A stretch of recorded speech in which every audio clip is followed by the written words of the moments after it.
Welcome to another episode of On Two Wheels. We're going to be having a look at this Triumph Bonneville a little bit later on, but in the meantime we're heading off with Joakim to have a look at the Triumph chopper he found just recently. So here we are with Sheridan. We saw him last with his Z900 at the Japanese bike show a couple of years ago.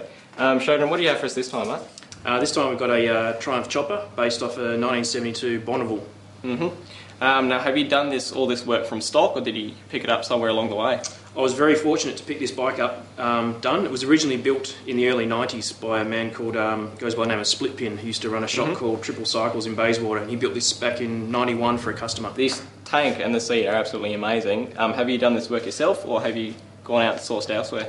The gas tank is from Indian Larry, who's a famous builder in the US. He's passed away, unfortunately, but this was a famous tank that he made with the dished-in sides for a Biker Build-Off episode, and you can buy those now. So every Triumph bobber I'd seen had used a Triumph gas tank, and every chopper I've seen uses a Harley Sportster gas tank. So I wanted to do something different. So that was the perfect tank for me. And Frisco mounted on this frame, it looks really good. And the seat is one of the things that I always try and do special on my bikes. So I made the seat pan, and I had a friend of mine who's an artist design the artwork for me, and then we sent that off to my trimmer in Port Macquarie in New South Wales, and he hand carved the leather for that. That's amazing. How does it handle for a hardtail? Really well. A lot of people are pretty scared of hardtails, thinking that they're going to be very rough and it's a bad ride, but you just have to know how to set up a rigid and how to ride a rigid, and if you do those two things, it's actually quite comfortable. I don't find this any less comfortable than the Softail I had previously. Okay, right. And the key to that is mid controls instead of forward controls. The back tyre we run at 15 pounds instead of 28 or 30 or what you'd run on a regular bike, so that has some give there. And you watch the car in front religiously when you're on the road. Time you see the suspension move, sit up out of the seat a bit and you'll be fine. Fair enough. Now, I've spied a container of this flax on the bench. That's obviously gone to your tank. It's certainly quite mesmerising. What have you done with it? Well, this is a real... the way they did paint jobs back in the 60s was using this stuff called metal flake. And if you look at a modern metallic paint scheme, it's got tiny little pinprick sized little bits in it. These are 0.5 millimetre each. These are massive. And what you do with this is you mix this in with clear, and then you just spray over and over and over, and eventually it layers over and produces this metal flake effect we've got here. But to get this paint job where we've got probably 10 coats of flake.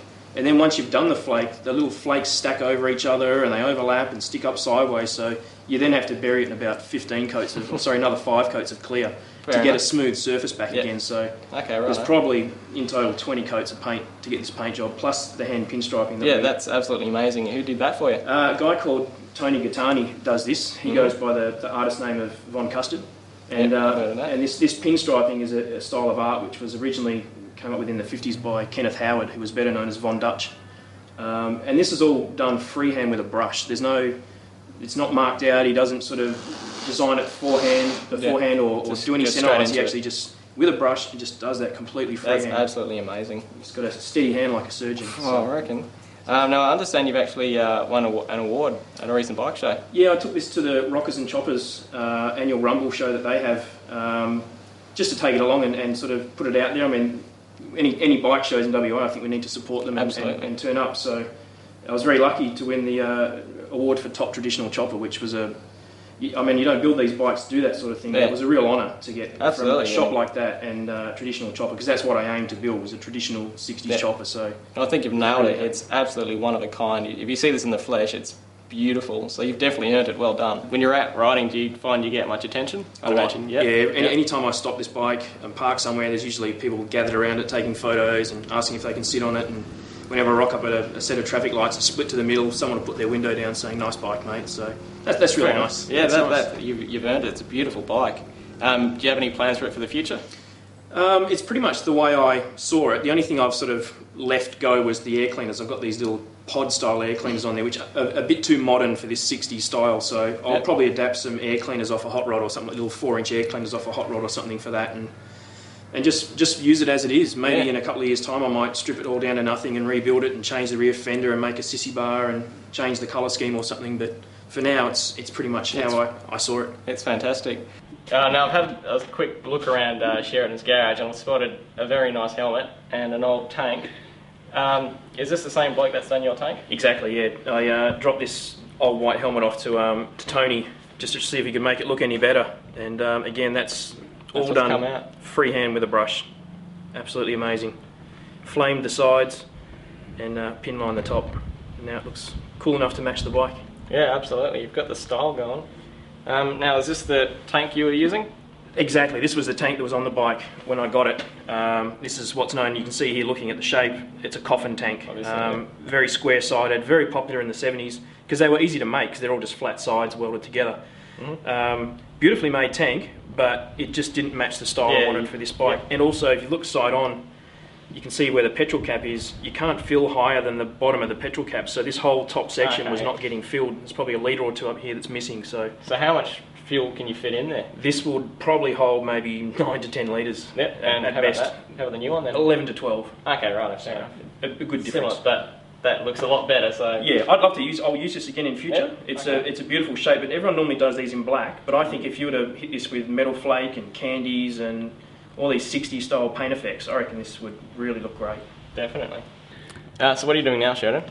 In order to start the bike, the first thing we have to do is give these carbies a little bit of a tickle to fill the bowls full of fuel. Yep. Before we kick it over, because this bike does not run a battery, so there's no starter motor. It's kick only. So. How is it for reliability? Do you find you have to kick it started a few times, or can you get it first kick? It's really good. Normally second kick. The first kick you use just to sort of feel out whether you're on a compression stroke or an exhaust stroke, and then the second one you get into it, and normally goes then. Fantastic. So just pump these until fuel actually spills out of them. This side takes longer because it's uphill. Are they the bloody, is it 910? 930 these ones, yeah. Come on. There we go, it's wet now. See all the moisture around the area there, so that's full. There you go, that's a fire to kick back on me.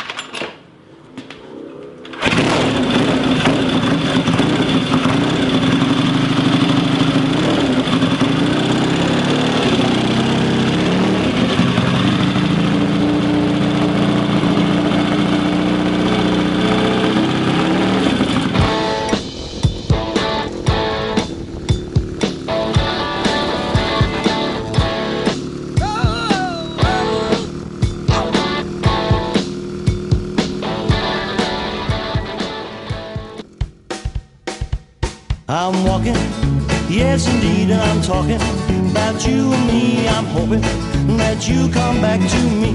Yeah, well I'm lonely as I can be. I'm waiting for your company, and I'm hoping that you come back to me. We're at Byford, probably 30 k's out of Perth. Yeah, 30 k's, yeah. And we're here with the Vintage Motorcycle Club of WA. Yep. Now, I've got to apologise first of all. You know, should never wear sunnies on screen, really. We shouldn't do. Well, but we're being told not to. The sun's coming straight at us at the moment. But good old Ugly Fish, we've got to look after them. They are one of our sponsors. So. Actually suit the face. They do, don't they? Yeah. Ugly Fish for ugly face. Yeah. That's it. Now, we're here with the Vintage Motorcycle Club at WA. Yep. And they're heading off to That's Serpentine. Serpentine Airport, I believe. Yeah, the airport out there, yeah. Some old planes and old motorcycles. We're all going out there to I don't know what we're doing out there, but... Yeah.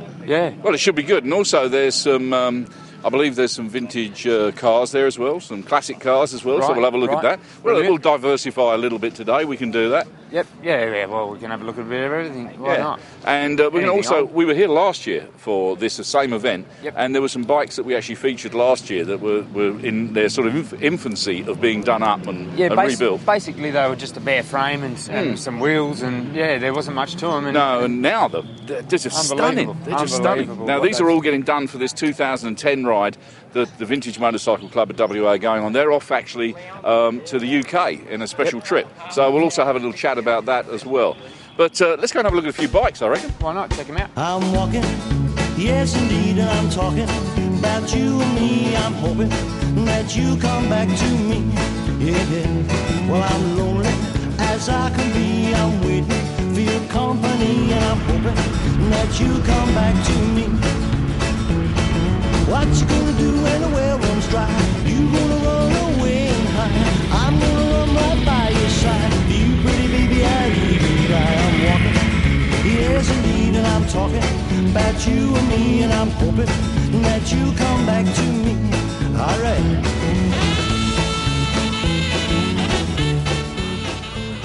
punted around. I've found Tony. He's the owner of this lovely aircraft here. Tony, what sort of aircraft is it? It's a T-28D Trojan ground attack aircraft. Ground attack aircraft. Did they use these in the war, didn't they? This aircraft spent 3.5 years in Laos and Cambodia during the Vietnam War. Rightio. And has it had any battle damages? Sure has. Yeah. You weren't flying it, of course? No, I wasn't. No. Oh, damn. I'm allergic to battle damage. You're allergic to battle damage? Yeah.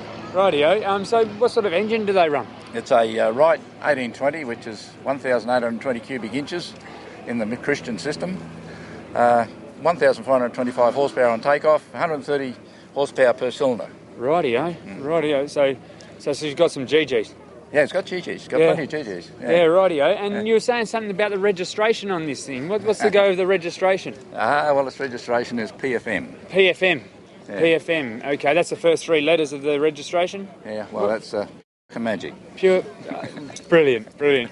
Well, you'd need something like that for this thing. Yeah, especially absolutely. flying it, because it is a beautiful aircraft. It's mean. Yeah. How long you owned it? 18 months. 18 months? Yeah. Okay, and you've restored the engine, I hear? We restored the whole aircraft, yeah. Rightio, the whole aircraft. Yeah, the whole aircraft, okay. yeah. It's back to its new condition, yeah. And you bought it as a wreck, or? No, it was together, but we restored the aeroplane. Yeah. Okay, just freshened it right up. Yep. Oh, excellent. So you get out in it much? Yeah, I fly it every week. Yeah, every week? Yeah. Oh, beautiful. Good to see it out there. Excellent. Thanks very much for having a chat to us, Tone. No problem. Yeah, excellent. Okay. Thank you very much. Good. Cheers. Enjoy.